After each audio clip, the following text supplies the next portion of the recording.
साहेब, लोकसभा निवडणुकीच्या पार्श्वभूमीवर सर्वत्र वातावरण आहे. अशात आपला दौरा आहे नाशिकचा.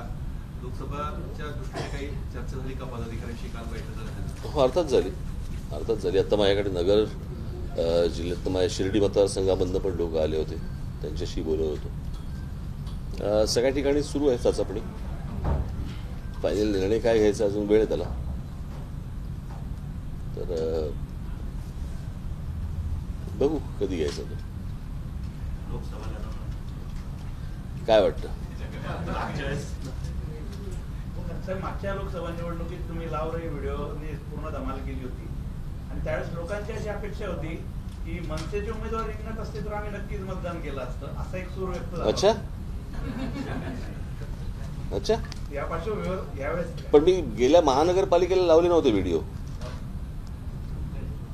लोकसभेला म्हणतात नाही, महानगरपालिका नाशिकची झाली ना, तेव्हा नव्हते लावले व्हिडिओ मी.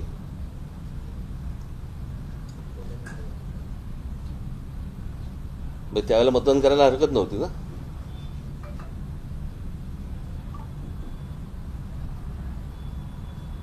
त्यावेळेस स्थानिक पातळीवरची संघटना आणि बऱ्याच गोष्टी होत. ठीक आहे, बोला. आपण शिर्डीचे पदाधिकारी येऊन गेला नाशिक शिर्डीबद्दल विचारतो. महाराष्ट्रात आपण काय उमेदवार देण्याबद्दल महाराष्ट्रात ते कसं आहे, प्रत्येक ठिकाणी आता निवडणूक लढवावी प्रत्येक मतदारसंघामधनं अशी पक्षातर्फे लोक सांगतायत. आता गेले साधारणपणे एक 2-2.5 महिने झाले असतील साधारणपणे आमची लोक बऱ्याच मतदारसंघांमध्ये जाऊन येत आहेत, माहिती देत आहेत आणि कुठे निवडणुका लढवल्या पाहिजेत, नाही लढवल्या पाहिजेत, का लढवल्या पाहिजेत, का नाही लढवल्या पाहिजेत. तर मला असं वाटतं की जरा थोडंसं प्रत्येक राजकीय पक्ष करत असतो आणि त्या सगळ्या गोष्टींचं उत्तर यायला वेळ लागतो. ज्यांच्या हातात केंद्राची राज्याची सत्ता आहे तेही जर समजा चाचपणी करत असतील तर मला असं वाटतं आम्हाला तर केलीच पाहिजे.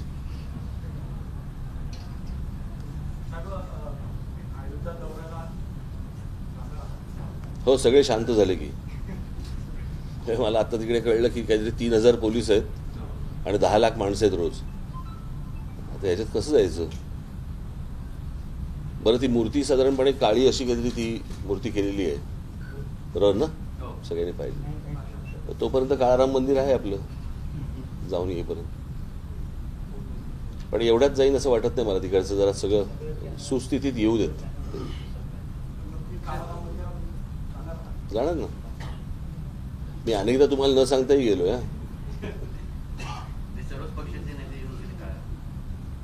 मग मी रांगेत नाही उभा राहत.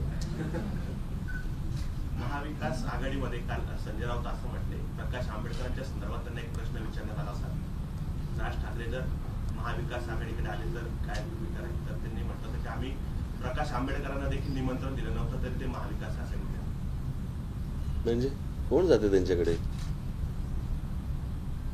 हे मुळात सगळे आत्ताचे लवंडे आत्ता कुठे लवंडतील काही सांगता येत नाही. यांचा काही भरोसा आहे का? कोण जाणार यांच्याकडे? भवितव्य नाही भवितव्य महाविकास आघाडी किंवा एकंदर महायुती. मला असं वाटतं ह्या इंडियामध्ये नितीश कुमार पण होते ना. मग त्याचं काय झालं? ते काल एक चांगलं व्यंगचित्र आणलं होतं कोणीतरी. 2 आय काढून घेतलेत. 2014च्या लोकसभा निवडणुकी अगोदर आपण दुसरा दौरा केला. त्यानंतर मार्च आल्यानंतर आपण सांगितलं नरेंद्र मोदी पंतप्रधान होऊ शकतात. आता आपण एकंदरीत भाकीत केलं होतं, ते भाकीत खरं ठरलं. आता आपण 2024च्या कोणता पीएम पदाचा उमेदवार डोळ्यासमोर आहे आपण? मी तुम्हाला पहिली गोष्ट, तुमचं काय असतं, मेमरी शॉर्ट असते पत्रकारांची, त्याच्यामुळे मी तुम्हाला थोडीशी गोष्ट सांगतो. मी असं म्हटलं होतं की नरेंद्र मोदींसारखा पंतप्रधान व्हावा. ते माझं भविष्य नव्हतं, बाकीत नव्हतं ते माझं. असं व्हावा अशी एक इच्छा आहे असं मी म्हटलं होतं.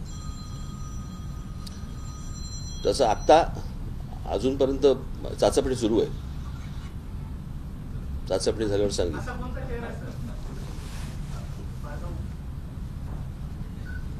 मी तुम्हाला. चाचपणी झाली की सांगितलं. काल एक व्यंगचित्र व्हायरल झालं तुमच्या दौऱ्यामध्ये. व्यंगचित्र व्हायरल झालंय. तुम्ही हात असा पुढे केलाय आणि सर्वसामान्य नाशिककर 2 हात पुढे करतोय. जी महापालिका 2012ला आपण आपल्या ताब्यात होत्या, 12 ते 17 लोकसभेच्या दृष्टिकोनातून त्या व्यंगचित्राला आपण किती महत्व? हे मी पाहिलं नाही. मी पाहिलं नाही. काढत असतं. भावी मुख्यमंत्री भावी मुख्यमंत्री कसं प्रत्येक जण आपापल्या इच्छेनुसार काय काय गोष्टी टाकत असतो, लिहित असतो, व्यक्त करत असतो. त्याच्यामुळे आनंद मानायचा आणि पुढे जायचं. खरं तर आत्ता माझ्याकडे तुमच्याशी काही तुम्हाला सॉलिड काही कॉन्क्रीट देणार का काही नाही आता. आणि कॉन्क्रीट काही मी द्यावं असे प्रश्नही तुमच्याकडे काही नाही आहेत. तुम्ही मराठी पाट्यांचा मुद्दा हा महाराष्ट्रभर उचललेला आहे, त्याची अंमलबजावणी पण आपण पाहू शकतो. मात्र महाराष्ट्रातील मराठी शाळा आता बंद होऊ लागली आहे. शहापूरमध्ये पटसंख्या नसल्यामुळे बंद झाली. लाईट वगैरे मारू दो. दौंडमध्ये देखील मराठी शाळा बंद होते. हळूहळू मराठी शाळा कुठेतरी बंद होत आहे. यासाठी काही मनसे पुढाकार घेणार आहे? मी मागे एकदा शासनाला सांगितलं होतं, अनेक मराठी शाळांच्या मी लोकांनाही सांगितलं होतं की ती काय थोडंसं सेमी इंग्लिश केल्याशिवाय ह्या शाळा चालणार नाहीत. प्रत्येकाला असं वाटतं की माझा मुलगा माझी मुलगी इंग्रजी शाळेमध्ये जावं, त्याला इंग्रजी यावं, आमच्या वेळेला नव्हतं, ते माझ्या मुलांना मिळावं. अशा अनेक गोष्टी याच्यामध्ये असतात आणि त्या वैयक्तिक असतात. त्याच्यामध्ये काही सामाजिक किंवा असं काही नसतं. तर ज्या मराठी शाळा म्हणजे आता आमच्याकडे बालमन विद्या मंदिर आमची जी शाळा आहे, त्या बालमन विद्या मंदिरमध्ये जी मराठी मीडियम आहे ती आता सेमी इंग्लिश केली आहे. आणि सेमी इंग्लिश केल्यानंतर आज तिकडे त्याचा रिपोर्ट घ्या, 100% भरलेली आहे शाळा. पण साहेब दौंडमध्ये जे आहे ते मराठी शाळा बंद करून इंग्रजी शाळा सुरू करण्याचा घाट घातला जातो. कोण बोलतंय? दौंडमध्ये. अच्छा, तू बोलतो. हां, नाही मला आता दौंडचं मला माहिती नाही, कळलं का? पण मी ईडीच्या ज्या कारवाया आहेत महाराष्ट्रात होत होत्या, आता जेडीयूचं सरकार जे पडलं म्हणजे भाजपमध्ये गेले, लालू प्रसाद यादवच्या कुटुंबियावर पण अटक सत्र वगैरे अशी कारवाई सुरू आहे. शिबू सोरेनचे पुत्र मुख्यमंत्री जे होते हेमंत सोरेन यांना पण अटक झालेली आहे. एकंदरीत ह्या संपूर्ण नाही, मला असं वाटतं ह्या प्रकारच्या ह्या ज्या कारवाया सुरू आहेत हे सगळं अशा प्रकारचं राजकारण हे भविष्यात भारतीय जनता पक्षालाही परवडणार नाही. मी मागे म्हटलं होतं कसं की सत्तेचा अमरपट्टा घेऊन कोणीच आलेलं नसतं. उद्या ज्यावेळेला सत्ता बदल होईल त्यावेळेला ज्यावेळेला दामदुमटीने ज्यावेळेला अंगावरती हे येतील दुसरे, तेव्हा काय कराल? मला असं वाटतं हे काय आत्ता भारतात जे चालू आहे हे काही हे ईडी आणि हे असल्या प्रकारे गोष्टी ज्या चालवणं आहे. कसं आहे, मग इंदिरा गांधींच्या काळामध्ये नाही का झाल्या, अरे त्यांनी केलं म्हणून तुम्ही करायचं, तुम्ही करायचं म्हणून तिसऱ्यांनी करायचं, असं होत नसतं ना. आपण मागे पण म्हटलं होतं की मतदारांना गृहीत धरू नका, म्हणजे महाराष्ट्रामध्ये जे झालं तसंच बिहारमध्ये 2020 पासून आतापर्यंत तिसऱ्यांदा नितीश कुमार यांनी मुख्यमंत्री पदाची शपथ घेतली, तिथेही मतदारांना गृहीत धरण्यासारखाच प्रकार वाटतं. नाही, पण मला मतदारांनी या बाबतीत मला असं वाटतं निर्णय घेणं गरजेचं आहे. जोपर्यंत राजकारण्यांना मतदार जोपर्यंत वटणीवर आणत नाहीत तोपर्यंत काहीच तुम्हाला मिळणार नाही ना. म्हणजे आपण 10 चुकीच्या गोष्टींपासून दुर्लक्ष करायचं आणि एखाद्या चांगल्या गोष्टीवरती मतदान करायचं की समोरचा परत 10 गोष्टी करायला, चुकीच्या गोष्टी करायला परत मोकळा होतोच ना. तर सामान्य मतदारांचा जर विचार केला तर आता परत एक मुद्दा असा आहे की आता लोकसभा निवडणूक आहे, ईव्हीएमचा मुद्दा परत एकदा चर्चेत येतो. लोकांमध्ये अजूनही त्याच्याबद्दल क्लिअरिटी नाही. तर मनसेचा आता पुढे भूमिका काय असणार? मागच्या वेळेस तुम्ही चांगला लढ घेतला होता, आता बाकीचे घेत आहेत ना. मी ज्यावेळेला घेत होतो, जेव्हा घेतला होता त्यावेळेला कोणी मला साथ दिली नाही, कळलं का? आता तेच बोंबलत आहेत, बोंबला. श्रीरामाचा गजर करून लोकसभा पुन्हा भाजप मिळवेल असं तुम्हाला वाटतं काही? श्रीरामाचा सध्या लोक केला जातो काय या जर तरला काही अर्थ नाहीये. जोपर्यंत मतदान होत नाही तोपर्यंत काही अर्थ नाही याला. होऊ शकतं, नाही होऊ शकत, काही माहिती नाही ना. प्रत्येक निवडणूक ही वेगळी असते, कळलं का? याचे काय तुम्हाला असे काही शाश्वत ठोकताळे त्याला काही नसतात त्या गोष्टीला. म्हणजे कोणाला माहिती होतं की कांद्यावरती निवडणूक होईल आणि काहीतरी वेगळं निर्णय येईल? कोणाला काही कल्पना नसते या गोष्टींची. त्याच्यामुळे आत्ताही काय होईल याचा काही अंदाज बांधणं कठीण आहे. पण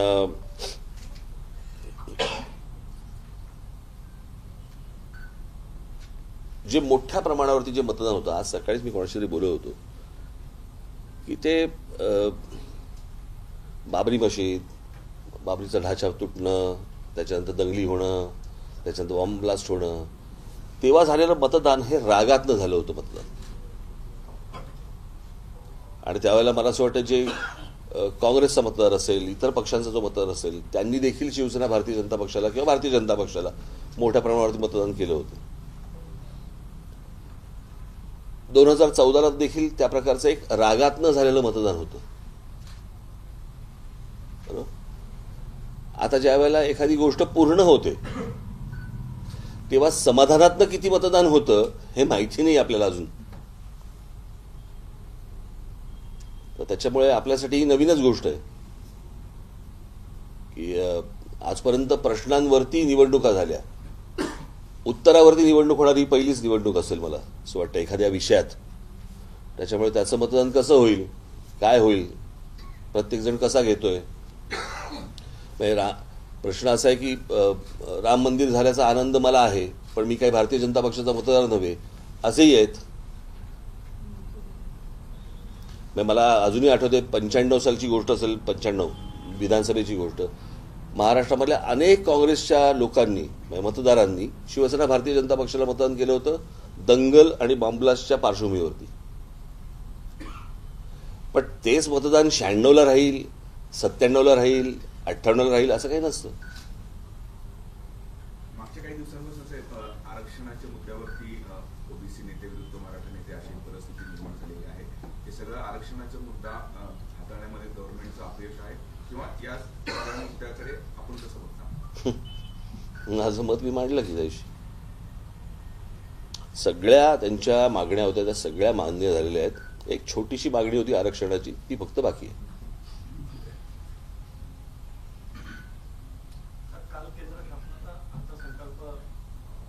मी नाही पाहिलं ना.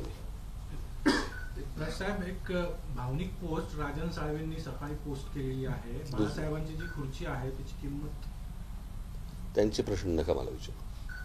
नाही, बाळासाहेबांच्या खुर्चीची त्यांचे प्रश्न त्यांच्यापाशी. लोकसभा विधानसभा निवडणुकीच्या पार्श्वभूमीवर आपण 2 दिवसापासून या ठिकाणी मार्गदर्शन करतायत. मात्र शहरात आणि जिल्ह्यात मनसेमध्ये मोठी गटबाजी पाहायला मिळते. काय आहे, गटबाजी प्रत्येक पक्षात असते, सत्तेतली दिसत नाही, विरोधी पक्षातली दिसते, कारण ते जरा वोकल असतात विरोधी पक्षातले. सत्तेतली येऊ देत विरोधी पक्षात, मग तुम्हाला कळेल. किंवा आता लोकसभा आहेत ना, बरोबर की नाही, विधानसभा महानगरपालिका येऊ देत, मग तुम्हाला कळतील त्यांच्यातले तडे आणि त्यांच्यातले स्क्रॅचेस. आमचा जरा थोडासा उघडा कारभार असल्यामुळे दिसतात. काय हा कसलं इंजेक्शन? काल दिलंय पहिलं, निवडणूक लढणार, काल पहिला डोस दिलाय. किती डोस असतो त्यांच्यावरती आहे. आता पहिल्या डोस मध्ये बरे झाले, आपण वॅक्सिन नव्हतं का घेतलं, तर पहिल्याचे बरे झाले तर झाले. मात्र तुम्ही असं सांगितलं का निवडणूक सुद्धा लढणार नाही 30 तारीख. नाही, प्रश्न असा आहे की या सगळ्या याच्यामध्ये जर समजा आपण कोणत्या क्षेत्रामध्ये आहोत, त्या क्षेत्रामधल्या जर आपण त्याची जर पोच नसेल, बरोबर आहे, तर ह्या लोकांच्या जीवावरती, अशा लोकांच्या जीवावरती किंवा त्यातली जी काही ठराविक टाळकी आहेत त्यांच्या जीवावरती मी निवडणुका लढवायच्या आणि पदरात अपयश पाडून घ्यायचं काही इच्छा नाही मला. आता काही लोकांना बरीच वर्ष झाली राजकारणामध्ये, माझ्या पक्षात असतील, इतर पक्षात असतील, त्याला एक राजकीय पोच येणं म्हणतो आपण त्याला. ती जर पोच नसेल तर मला असं वाटतं की ते 52 पत्त्याचा कॅट किती काळ पिसायचा ना मी. बाहेरही अनेक लोक आहेत, सक्षम लोक आहेत, स्वतःचा मी विचार करणार. महायुतीचे अनेक नेते मनसेबाबत आता सध्या फॉर आहेत. आता मोदींचा जो कार्यक्रम झाला त्यावेळेस गिरीश महाजनने प्रतिक्रिया व्यक्त केली होती की आम्ही समविचारी पक्ष आहोत, आम्ही सोबत येऊ शकतो. आता लोकसभेत जे तुमची चाचपणी चालली आणि कार्यकर्त्यांमध्ये पण एक अशी भावना आहे की खूप वर्ष आपण स्वबळावर लढलो, एखाद्या वेळेस आपण युतीत लढलं पाहिजे, म्हणजे युती किंवा आघाडी. कोण कार्यकर्ते भेटले तुला? तुमचेच कार्यकर्ते. अच्छा, उगाच काहीतरी आपलं लोकांचं मत, लोक कहते आहे वगैरे माहिती ना, ते राजदीप सरदेसाईवाले बोलतात लोक कहते आहे. तू कुठे बाहेर जातो लोक कहते म्हणायला? बोला. साहेब, जरांगे पाटील पुन्हा एकदा उपोषण करतात असं त्यांनी सांगितलंय 10 फेब्रुवारीपासून. त्यांच्या काही मागण्या म्हणजे जे गुन्हे दाखल झालेले होते ते गुन्हे. बघा, मी त्या दिवशी जेव्हा जरांगे पाटलांना भेटायला गेलो त्यावेळेला त्यांच्या समोर, लोकांसमोर मी तेव्हा सांगितलं होतं हे होणार नाही. हो, हो. बरोबर की नाही? हा विषय टेक्निकल आहे, हा कायद्याच्या दृष्टिकोनाचा विषय आहे. हा अशा प्रकारचा निर्णय कुठचंही राज्य सरकार घेऊ शकणार नाही आणि केंद्राला या गोष्टींचा विचार करायचा असेल तर प्रत्येक राज्यामध्ये ही परिस्थिती आहे. प्रत्येक राज्यामध्ये हे कसं करणार आहेत? त्याच्यासाठी तुम्हाला सुप्रीम कोर्टामध्ये जायला लागेल, त्याच्यासाठी विशेष अधिवेशन बोलवायला लागेल, त्यांना अनेक प्रोसेस आहेत त्याला. ते काही इतकं सोपं नाही आहे. मला असं वाटतं मराठा समाजातल्या माझ्या बांधवांनी, भगिनींनी मला असं वाटतं या गोष्टींचा विचार केला पाहिजे. मागे एकदा तुम्हाला सगळ्यांना तापवले, तुम्ही मोर्चे काढले, सगळेजण तुम्ही आलात, मुंबईमध्ये आलात, सगळ्या ठिकाणी मोर्चे काढले. हे परत आता दुसऱ्यांदा झालं. बरोबर आहे? वस्तुस्थिती आपण तपासून पाहणार आहोत की नाही पाहणार आहोत? की कोणाचा तरी राजकीय अजेंडा आहे आणि त्याच्या खाली तुम्हाला सगळ्यांना मोर्चे म्हणून घेऊन जात आहेत? एकदा मला असं वाटतं प्रत्येक समाजाने पाहिलं पाहिजे. असा काही संशय वाटतं तुम्हाला हे नाही, मला सांगा ना, त्या दिवशी मुख्यमंत्र्यांची भेट झाली आणि बाहेर पडले, विजयोत्सव साजरा झाला, काय विजय मिळाला? कोणता विजय? एकदा कळू तर देत. जो मराठा बांधव भगिनी जे गेली असतील तिथे मोर्चाला, त्यांना कळलं का काही काय झालं नेमकं? आणि जर झालेलं नाहीये त्याच्यामध्ये जर समजा तुम्ही आनंद व्यक्त करत होता तर आता परत उपोषणाला कशाला बसताय? झालंय ना ती गोष्ट तुमच्या मते, मग परत उपोषण कशासाठी?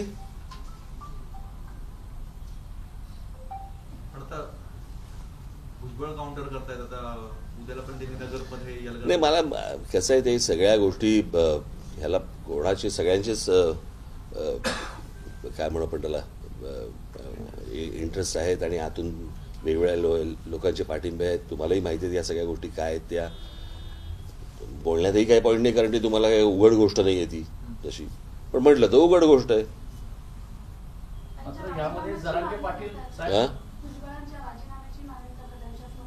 सरकारने निर्णय घ्यावा. मी काय आरक्षणाच्या प्रश्नामध्ये मनोज जरांगे पाटील फसले का फसवले गेले सरकारकडनं काय माहित? त्यांनी आनंद उत्सव देखील साजरा केला, परत उपोषणाला. हे बघा, प्रश्न असा आहे, मी एखादी गोष्ट बोलतो ती सुरुवातीला तुम्हाला कडवट वाटते, परंतु तेच सत्य असतं. राज्यात आपण टोलचं आंदोलन केलं, त्यानंतर राज्यातला राज्य सरकारचा जो टोल होता तो बंद झाला. आता राष्ट्रीय महामार्ग प्राधिकरण आणि MSRTC यांचे टोल. मी तुम्हाला पहिली गोष्ट तुम्हाला जरा टोलच्या बाबतीत परत एकदा सांगतो. माझा टोलला विरोध नाही, कळलं का? माझा जो टोल वसुलीवरती जो कॅश घेतली जाते, किती गाड्या पास होत आहेत, किती नेमका टोल वसूल होतोय, तुम्ही किती पैसे सरकारला भरलेत आणि किती पैसे तुमच्या खिशामध्ये येत आहेत, या कोणत्याही गोष्टींसाठी त्याला ट्रान्सपरन्सी नाही. टोल हा जगभर असतो. पण हीच गोष्ट मी अनेकदा माझ्या भाषणांमधून पण सांगितलेली, विषय टोल नाही आहे, विषय टोल वसुली आहे. समजा एक रस्ता आहे, हा रस्ता तुम्हाला काय मुंबई पुणे एक्सप्रेस हायवे पकडूया. मुंबई पुणे एक्सप्रेस हायवेचे पैसे भरून झालेत की नाही झालेत? आपण येता जाता आपण टोल भरतो, बरोबर? आता सुरू होऊन किती वर्ष झाली मला सांगा? मग एवढ्या काळामध्ये मुंबई पुणे एक्सप्रेस हायवेचे पैसे नाही वसूल झाले?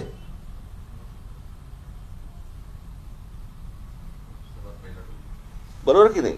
मग या सगळ्या गोष्टींची उत्तर मिळणार की नाही मिळणार? मी आता उद्या सकाळी मुख्यमंत्र्यांना भेटणार आहे आणि त्यांच्यासाठी मी पुढच्या आठवड्यामध्ये मी एक आमचं हे ठेवणार आहे, काय ते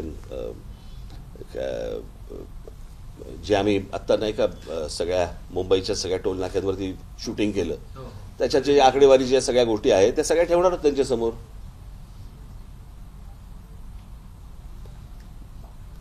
मी पैसे देतोय, माझं मत आहे हे पैसे माझे सरकारला गेले पाहिजे, बरोबर? ज्याच्यातनं सरकार काहीतरी नवीन काही योजना करू शकेल. पण मी पैसे देतोय ते कुठच्या तरी टोलवाल्याच्या खिशात जात आहेत, हे तुम्हाला आवडणारी गोष्ट आहे का? किंवा त्या टोलवाल्याला दिल्यावरती त्याचं परिवर्तन त्या पैशाचं हे कुठच्यातरी राजकीय पक्षाच्या फंडामध्ये होणार असेल तर ते तुम्हाला आवडणार आहे का? ती जर ट्रान्सपरन्सी नसेल तर त्याला विरोध नाही केला पाहिजे. बरं, त्याच्यानंतर तुम्ही जे टोलसाठी म्हणून ज्या गोष्टी सांगितलेल्या की आम्ही ॲम्ब्युलन्स सेवा देऊ, आम्ही तिथे फर्स्ट एड सेंटर उभं करू, आम्ही तिकडे काय काय तुमच्या गाड्या बिघडल्या तर क्रेन्स आणू, खड्डे तिकडे. अहो, टोलवरून पुढे गेल्यावर जर खड्डे असतील, मी टोल कशासाठी दिलं मला एकदा कळू तर देत. खड्डेवाल्या रस्त्यांसाठी. मग कोकणाचा रस्ता पूर्ण नाहीये पण कोकणामध्ये एक ठिकाणी टोल लावला म्हणजे काय?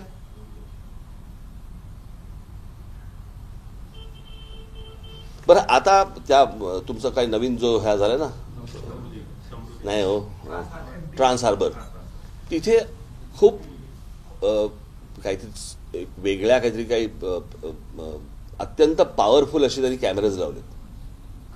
म्हणजे गाडी तुमचं काही नंबर प्लेट सोडा, आतला माणूस पण तिकडे दिसतो. बरोबर की नाही? म्हणजे टेक्नॉलॉजी आहे, मग लावा सगळ्या टोलला. हवीत कशाला माणसं?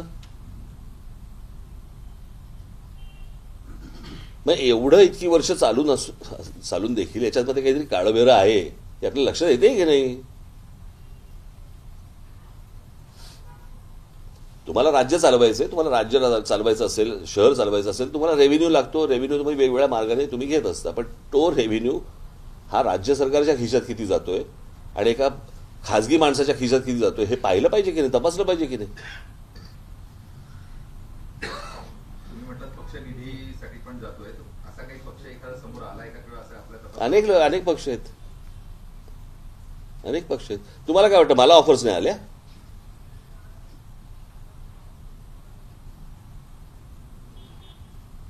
एक दिवस सांगेन मी त्याला जे आले होते त्यांना सांगितलं इथेच मारीन, परत टोलवर जाता पण नाही येणार त्याला.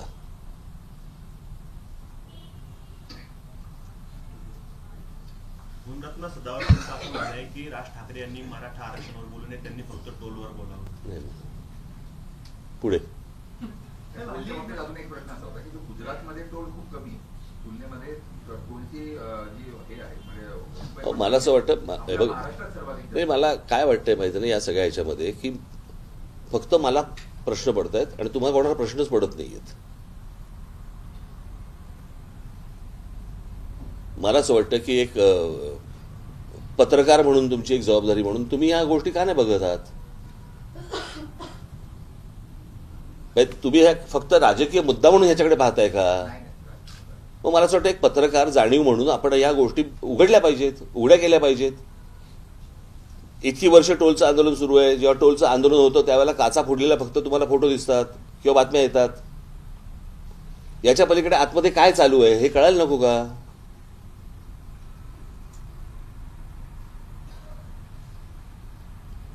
मला असं वाटतं प्रत्येकाच्या जाणीवा जागा असतील ते प्रश्न सुटतील. रणजित सावरकरांनी 4-5 दिवसापूर्वी एक वक्तव्य केलं होतं, महात्मा गांधींची जी हत्या झाली तर ती नथुराम गोडसे यांच्या बंदुकीतून झाली, ते अगदी 2 फुटावर होते. अरे सोडा म्हणा आता त्या जुन्या गोष्टी.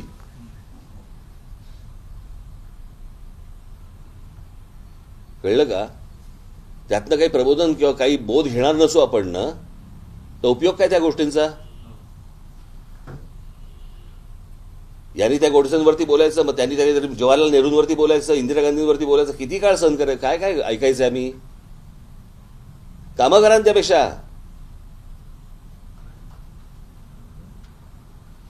हे यांच्या लोकांचे वाभाडे काढणार, ते त्यांच्या लोकांचे वाभाडे काढणार. आता गेले ते सगळेजण, गोडसेही गेले, गांधी गेले, सगळेच गेलेत.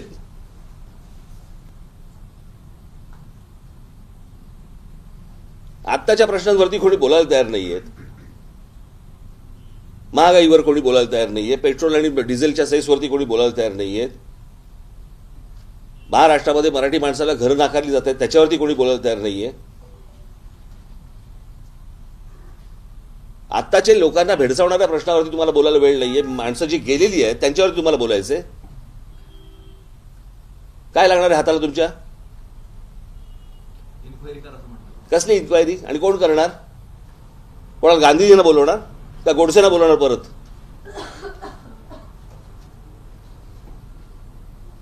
मूर्खाचा बाजार सगळं बाकी काही नाही. उद्या त्या रणजित सावरकरांना जाऊन सांगा राज ठाकरे तुम्हाला मूर्ख म्हणाले का, अजून सुरू करा. आपल्याला काय जाते यायला 24 तास दाखवायचं तर आहे. साहेब तुम्ही टोलचा वारंवार प्रश्न केल्यामुळे सामान्य नागरिकांचा कोण पहिलं तू ते सांग. पत्रकार कुठला? मी दक्ष पोलीस न्यूजला काम करतो. आपण पहिले मूळ आपण बघू. सामान्यांचाच प्रश्न घेतला. नाही आता हे यांच्याशी बोलू मला. पंतप्रधान नरेंद्र मोदी यांचे महाराष्ट्रभर आता दौरे सुरू झालेले आहे. नाशिक झालं, मुंबई झालं, पुन्हा आता पुण्याला पण येत आहेत. कोल्हापूर त्या भागात देखील झाले. सतत हे दौरे वाढत आहे इलेक्शनमुळे. काय बोलता काय? इलेक्शनमुळे असेल? हा खरं निवडणूक आहे त्यामुळे बोलतो. लक्षातच नाही आला हा विषय. काय प्रश्न आहेत. मनसेनी यापूर्वी महाविद्यालयीन विद्यार्थी किंवा बेरोजगार असेल यांच्यासाठी रोजगार मिळावे किंवा स्पर्धा परीक्षांचं मार्गदर्शन वगैरे असे अनेकदा उपक्रम राबवले. तर मनसेला हा जर आपल्या जवळ करण्यासाठी या पुढील काळामध्ये कुठले उपक्रम किंवा योजना आहेत? खूप योजना आमची लोक करत असतात, राबवत असतात, परंतु वाईट वाटून घेऊ नका. या काळात थोडंसं नाही, या काळाचा आणि त्या काळाचा विषय नाही आहे. प्रश्न असा आहे ना की त्याला किती फुटेज द्यायचं आणि ज्याच्यातनं फक्त आग लागेल अशा गोष्टींना किती फुटेज द्यायचं. आपण जरा थोडंसं ते पण तपासलं पाहिजे ना, बरोबर की नाही. वाईट बातमीला जेवढं महत्त्व आहे तेवढं चांगल्या बातमीला नाही आहे. कार्यक्रम सगळ्या ठिकाणी सुरू असतात. मी तुम्हाला यादी पाठवून देतो आणि त्याच्यानंतर तुम्ही मला सांगा की या कार्यक्रमाची दखल घेतली गेली का.